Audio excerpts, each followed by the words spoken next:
Let's say you walk into the lobby of a building and there's a puddle of water on the floor. We can agree that's a problem, right? Now let's say that you are the person tasked with figuring out why there's a puddle of water on the floor. So you look up and you see that the overhead pipe is leaking. Now technically you could stop right there. You could say the problem is the pipe is leaking. You could grab a bucket, you could put the bucket under the leak, you could mop up the water, you could put up one of those little yellow caution signs, and you can go on about your business. And sometimes that's what we do with problems. We identify the most obvious thing and think that is the thing, that is where we should stop. We put a bucket under it and we call that a solution. But if you're really trying to understand the problem, not just react to it, not just continuously have to clean up after it, not just make it impact your life as little as possible, then you have to ask another question. You have to ask why again. Why is the pipe leaking? And when you ask that question, you realize that the pipe is leaking because there is too much water pressure. So then you have to ask why again. Why is there too much water pressure? And then you realize there's a faulty control valve. So then you ask why again. Why is the control valve faulty? And then you realize that the control valves have not been tested. So then you ask why a fifth and final time. Why haven't the control valves been tested? And then you finally talk to the maintenance supervisor in the building and you find out that the control valves were never put on the maintenance schedule in the first place.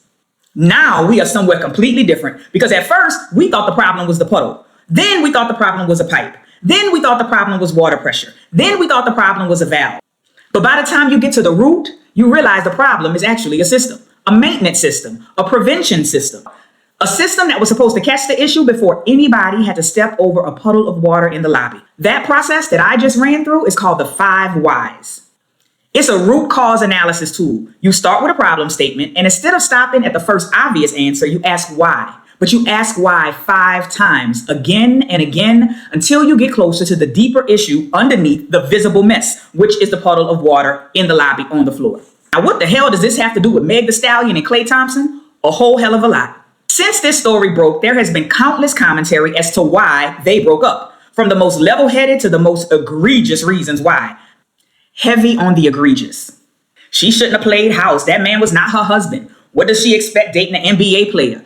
And I also saw at the end of the day, Megan is a common denominator. She can't keep a man to save her life. All types of whys, 11 whys, very few, if any, getting to the root cause of their breakup. So in this video, I'd like to discuss reasons that are actually closer to the right side of history, all while introducing to some of you a framework called the 5 whys. Because based on what's been publicly reported, Megan Thee Stallion and Klay Thompson broke up. Their allegations of cheating, their conversations around trust and infidelity and embarrassment and betrayal and public heartbreak. And as usual, the internet has turned it into a group project that nobody assigned. I ain't gonna lie, some people are asking reasonable questions. Some people are expressing care for Megan because a man with a solid family introduced a woman with no family to his family. He named a boat after her, he purchased a home with her, he bought her a car, and then he realized that he didn't want to be monogamous. And quite frankly, some of y'all are out here sounding absolutely bonkers. Because instead of asking what this breakup reveals about relationships, accountability, patriarchy, desirability, ego, and discipline, some people have immediately started asking the same old tired-ass questions that people ask when a powerful woman is betrayed.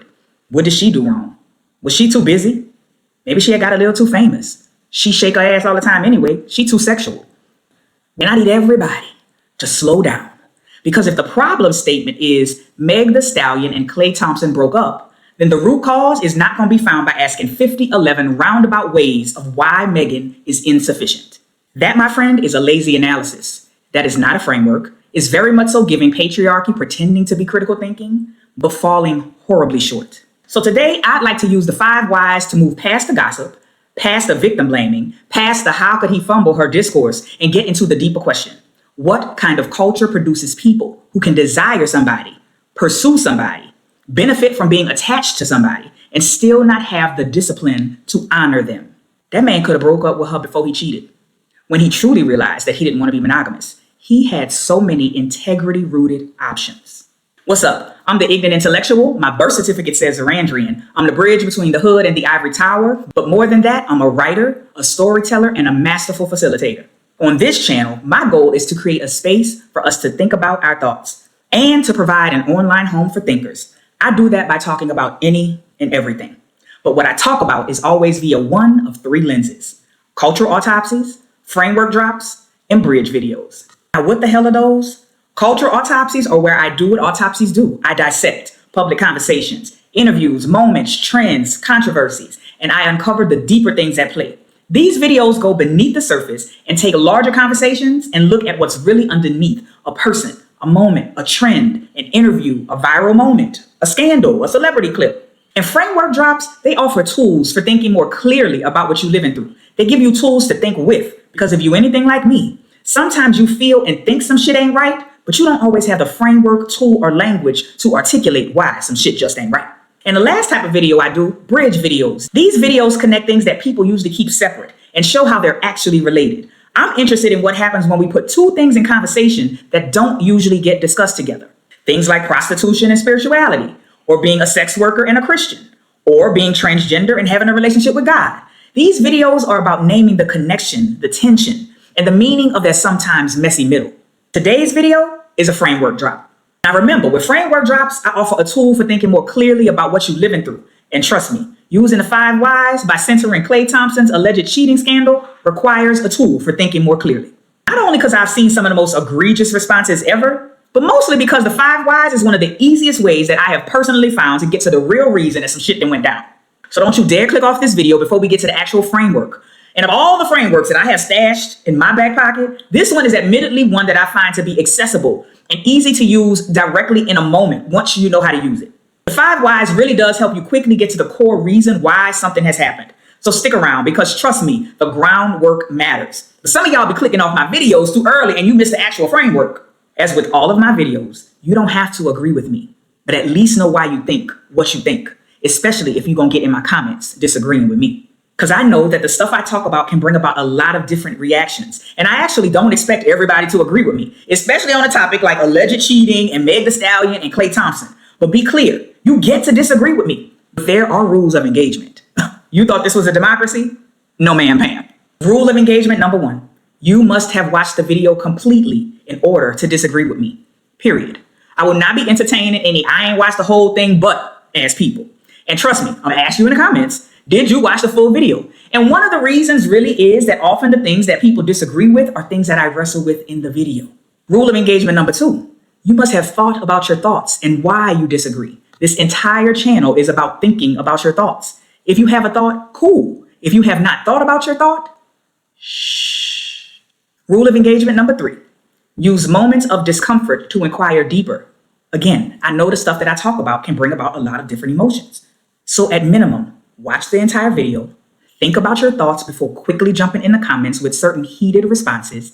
And lastly, use any moment you feel discomfort to go inward about why you might be feeling uncomfortable.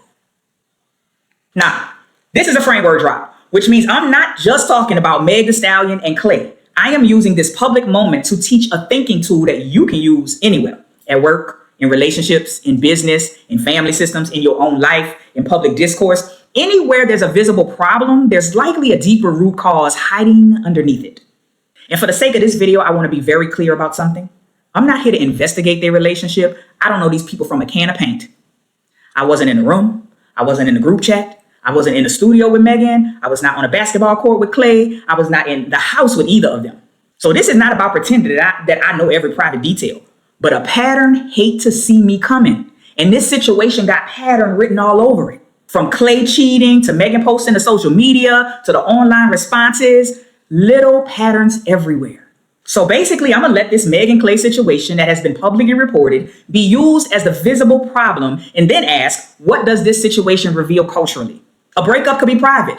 I'm also glad that Meg chose to make this an announcement, and that's not to be in her business. But the way people explain a breakup, that is public. The way people blame women, public too. The way people excuse men, more public. The way people treat cheating like a natural disaster that women have to prepare for, that is public. And those things are why I'm glad that Megan talked about it publicly, because public confessions save lives.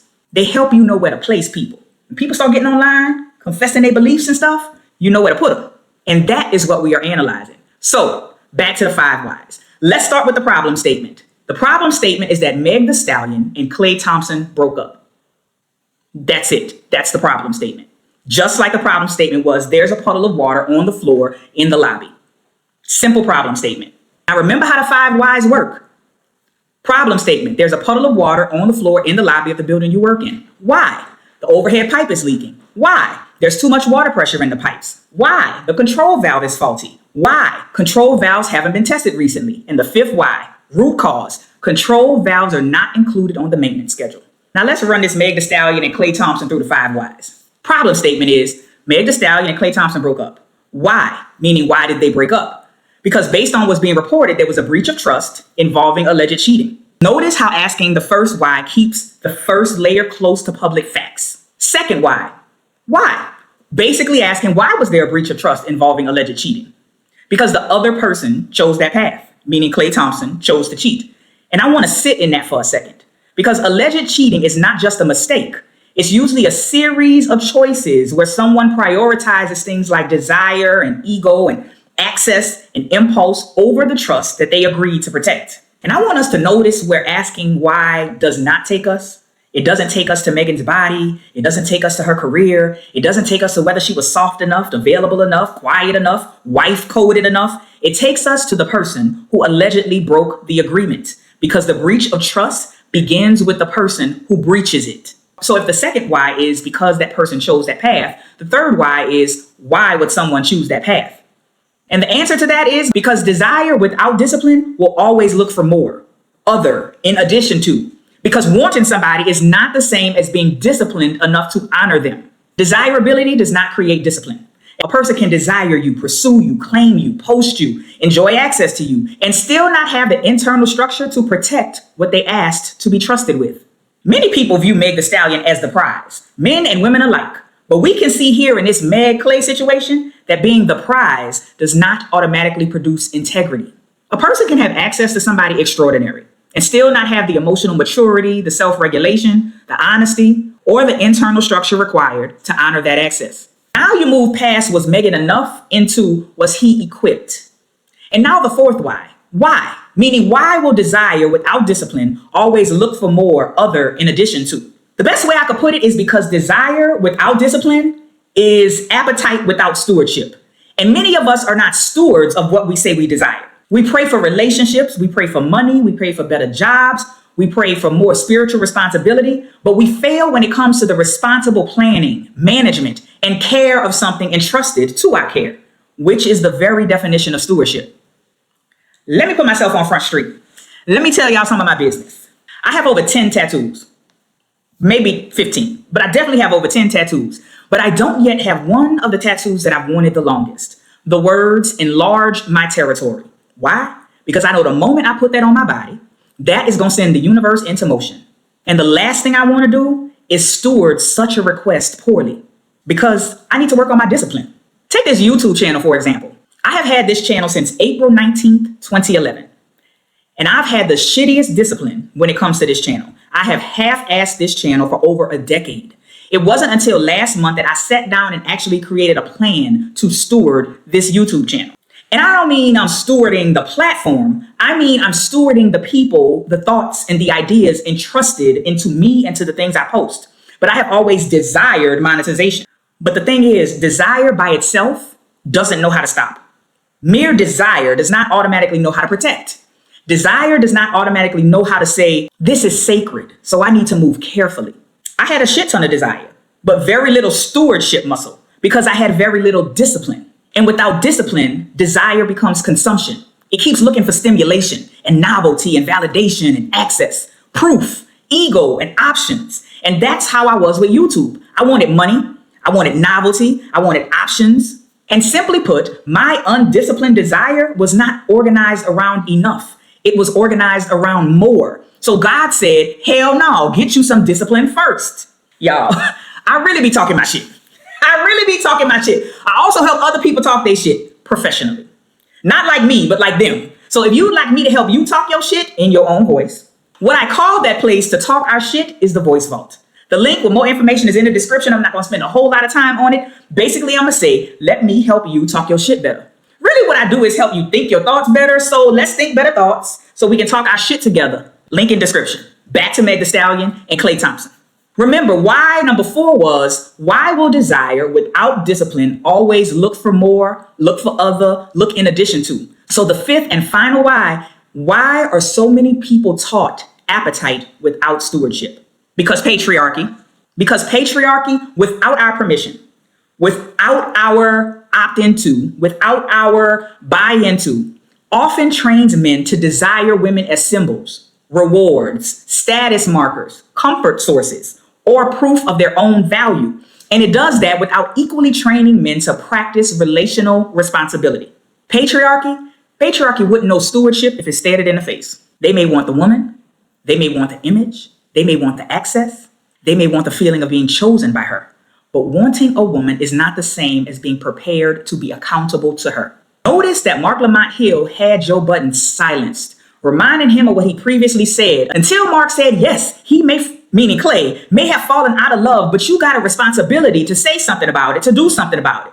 All of a sudden, Joe Budden can talk, and it becomes, Patriarchy does not understand responsibility, let alone responsibility to say the hard and truthful thing before you cheat. It would rather cheat because responsibility removes access. Cheating maintains it. Hate to be the bearer of bad news. Patriarchy wouldn't know stewardship if it stared it in the face. So hopefully now we all can see that the root cause is not in any way, shape, or form Megan wasn't enough. The fifth why, the root cause is a patriarchal culture can produce men who desire extraordinary women, but have not been formed into people who can honor extraordinary access with extraordinary accountability. So I don't ask, how could Klay Thompson cheat on Meg Thee Stallion? It's more like, why do we keep assuming that access to a remarkable woman transforms unprepared men? To me, that's much stronger than just he fumbled her, because everybody is going to say that. The 5 whys allow your analysis to go from fumbling is not random to fumbling has roots. Now let's shift this a bit, because remember in the beginning of this video, I said I told y'all I've seen some of the most egregious reasons for this breakup. I'm calling them the fake 5 whys, because listening to these will have you absolutely on the wrong side of history. Some of the internet's explanations are simply not an analysis. It's basically y'all done gave patriarchy Wi-Fi, the code, the password, a booster signal. It reminds me of people taking an old belief about women and stapling it and tacking it onto a 2026 headline. The first fake 5 whys. Megan is the common denominator in all her relationships. If this is you, what you're saying, not saying, is that there's got to be something about her that causes this. She's got to be deficient in some way. But what you're really doing is using pattern recognition as an acceptable face for victim blaming. Because yes, common denominator can be useful when somebody is examining their own repeated choices with curiosity. But when outsiders start using it against a woman who has experienced harm, betrayal, or public relationship fallout, it becomes a way of saying, if harm keeps happening around you, you must be the reason harm keeps happening to you. And that shit is just dangerous. Calling Megan Thee Stallion the common denominator actually might sound like an analysis, but it's often just a polished way to make her responsible for the behavior of every man who had access to her. And I know somebody is out there saying, well, Megan needs to look at the patterns and look at the fact maybe she keep picking the same man and maybe she needs to heal and all of this kind of stuff. But that's still a polished way of making her responsible for the behavior of every man who had access to when you put it inside of this context. This is not the moment to try to call Megan into a higher light when we are talking about a man who introduced someone with no family to his family, named a boat after her, bought her a house with her, and bought a car for her. This is not the moment. Fake 5 why number 2. She shouldn't have played house for a man who wasn't her husband. And listen, there's a version of that conversation that can be useful. I even thought when I saw her cooking the Thanksgiving dinner, I was like, ooh, I hope this doesn't end in a way that makes her wish she had never done that. There is something to say about reciprocity and clarity and commitment and not over-functioning in relationships where the agreement is vague. But we don't know if the agreement was vague.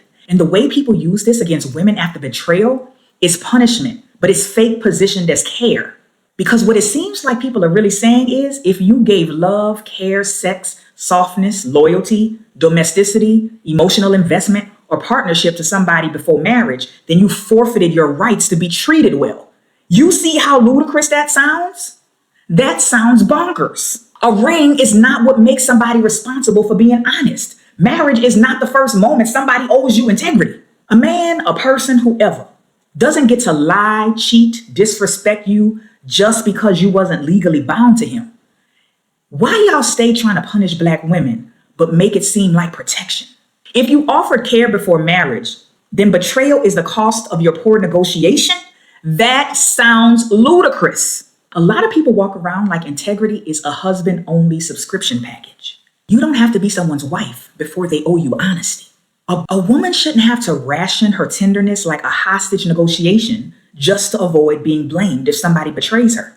Discernment is real, and victim blaming is lazy. Fake 5Y number 3 that I've seen in various iterations. She always shaking her ass anyway. Now y'all, basically you're saying men don't respect women who present sexually. We really gotta stop separating a woman's sexual expression from her emotional humanity. This is especially nasty work with Megan because her public persona is sexual, it's playful, it's confident, it's body forward, and it's self-owned. So people start acting like because she performs sexuality publicly, that she can't be wounded privately. But people apparently do the same thing to Jill Scott, because I've seen her in interviews saying she's had men ask her shit like, what that mouth do? What the fuck? The deeper structure here is that culture confuses sexual agency with emotional disposability. So because a woman is sexual and is her own agent of her sexuality, her emotions be damned. A woman being sexually confident does not mean she has forfeited the right to tenderness, loyalty, care, and respect. So when a woman is sexually confident, we could just treat her like she is an emotionalist bag of rocks? What part of the script is that? All of these fake whys plus others floating out there on the internet all make women responsible for preventing men's lack of discipline. So we have used the tool, the 5 whys. We have tested the bad takes. Now I want to leave you with something, some practicality. Here's why the 5th why matters in real life. When I said it's one of the most accessible tools, this is part of what I'm talking about. Because in my opinion, the 5th why is where analysis stops being a thought exercise and starts becoming something that can change your actual life. Well, let me speak for myself. It changed mine. Not just my opinion, not just my language, my life. Because when you get to that 5th why, you're not just asking what happened. You asking what keeps making this shit possible. And that question can change the way you move. Because if you think the problem is only one person, you might only look for one person to blame. But if you understand the system that shaped that person, protected that person, excused that person, and trained you to tolerate that person, you start moving different. The 5th why allowed me to identify the root causes of things that I experience with my loved ones and help me balance understanding with accountability. I have a YouTube video from March 2024 that discusses how learning about systems of oppression made me love my mother more. Learning about root causes showed me that we are not responsible for our trauma. We are responsible for our healing. That is the practical power of that 5th why. It helps you see the root. Once you can see the root, you can make different decisions above ground. That is why understanding patriarchy is not just internet language. Understanding patriarchy and its bedfellow white supremacy is not just something people do to sound smart on the internet. At least it shouldn't be.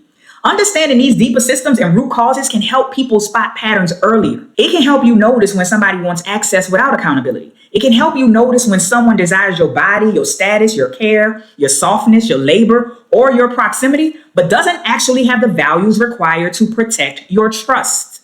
And that changes your life. Because now you're not just asking, do they like me? You're asking, do they have integrity? Do they practice accountability? Do they believe people like me are fully human?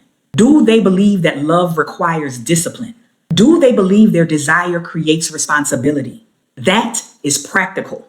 And it also helps us hold accountability with much more maturity. That helps us better articulate the actual things at play inside of our jobs versus just knowing some shit ain't right. Remember, I told you in the very beginning that framework drops are videos designed specifically to offer tools for thinking more clearly about what you're living through. They give you tools to think with. Because again, if you are like me, sometimes you feel and think some shit ain't right, but you don't always have the framework or tool to articulate why some shit just ain't right. Mastering asking why 5 times helped me understand that people do not come from nowhere. Their fears, their reactions, their silences, them sharp edges, them survival strategies, those limitations were all shaped by something that doesn't erase harm, that does not excuse everything, because somebody out there gonna make it seem like this is just a bunch of excuses. This does not mean that we have to keep volunteering for pain, but it helped me hold a deeper truth. We are not responsible for our trauma, but we are responsible for our healing. And that is what the 5th why gives us. It helps us stop blaming only the puddle of water in the middle of the floor. It helps us stop blaming only the leaking pipe. It helps us find the maintenance system that failed. And once we find the system, we can decide what needs to be repaired, what needs to be replaced, what needs to be interrupted, and what we are no longer willing to step over.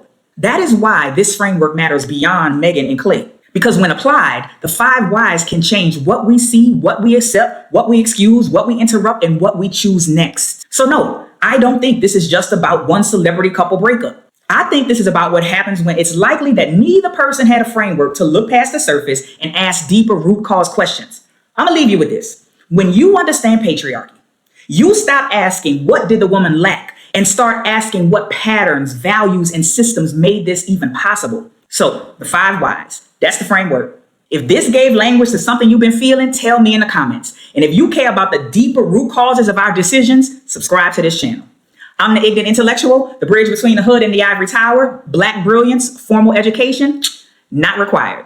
Remember, you ain't gotta agree with me, but at least know why you think, what you think. Peace.